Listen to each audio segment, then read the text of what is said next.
sure it's the same for everyone, but the things I most remember about the trips I do are the stories I hear and the people I meet. In fact, it is these stories and characters which tend to dominate the segments we film for Queensland Weekender. It's those special stories told by genuine characters that tend to define the visitor experience and bring it to life. And this is what we are trying to portray in the series, highlighting the essence of the quintessential Queensland holiday experience. So, how can you create epic stories and colourful characters that people love, remember and share? Hi, I'm Blair Alsop. I'm one of the Brisbane Greeters. Brisbane Greeters is a free public service provided by local volunteers. We show visitors the sights and hidden secrets of Brisbane. As a proud local, I enjoy showing my passion for Brisbane, which can be as simple as a walk around the block, a spin on a city cycle, or hopping on the city ferry to go explore the river and further afield. I get a real delight out of seeing the visitors' imagination spark when I tell them a story or a quirky fact. I love introducing both visitors and locals alike to Brisbane to encourage them to look around, to look up, to look down, imagine Brisbane's past and to consider its future. Brisbane stories can be found everywhere, out here in the streets, sometimes in the buildings, sometimes through the public art, and best of all told by the people of Brisbane themselves.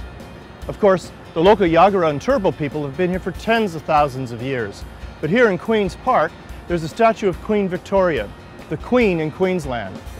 It's fitting that she should be here because this is the birthplace of European settlement in Brisbane some 190 years ago.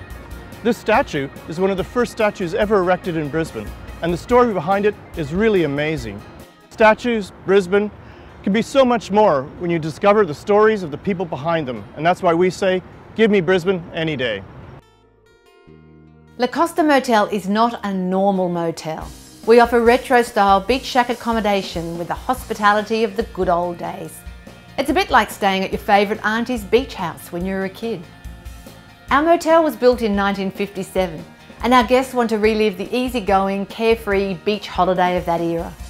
They can do this by relaxing in our deck chairs on the lawn or playing frisbee with the kids at the beach. It's good old-fashioned fun. For those guests who really want to revisit the 1950s, we offer vintage vanity makeovers. Guests can dress up with their professional hair, makeup and costumes, retro style, and get their photo taken around the iconic motel and funky restaurants in the vicinity. We take guests back to the fun and the nostalgia of the simple life in the 1950s, and they love it. One of our lead characters at Seawalker is Gavin, our parrotfish. Gavin joins us on every dive, and he just can't help himself but to photobomb each of our guests when they're getting their photo taken. Each of our guests love to have Gavin in their photos and to meet him underwater. He has become such a big part of our business that we feature him in our promotions and our website, and he's become actually a big international star.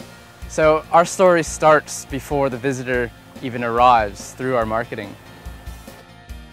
We're seen as a little cheeky and free-spirited up here in North Queensland, so our guests throw a bit of Aussie humour into the experience. We personalise the helmets that our guests use and have some fun by giving the biggest bloke a helmet with the name Tinkerbell on it. Creates a fun mood for the trip. Our guests feel a little like Tarzan flying through the treetops.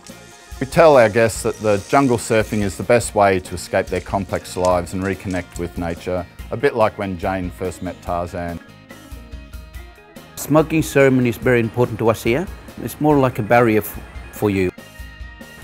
And when we take people through the rainforest, we do have a lot of sacred areas around. So when the person leaves from here, they don't have any bad spell, curse come upon them. With customers that we have on a guided walk, when you show them things like that, it really spins them out. And to come all the way from all over the world to come and see something like that, and that's what they really love to see. Not just to see the dainty rainforest, but to learn more about our culture, and that's what we love sharing. So what is your story? How will you connect with your guests? Is it the romance of swinging through the treetops like Tarzan and Jane, or a historical yarn from a local? Who are the main characters? Do you have a lead character like Gavin the parrotfish to delight your guests, or Blair from Brisbane Greeters to share his story and connection with the place?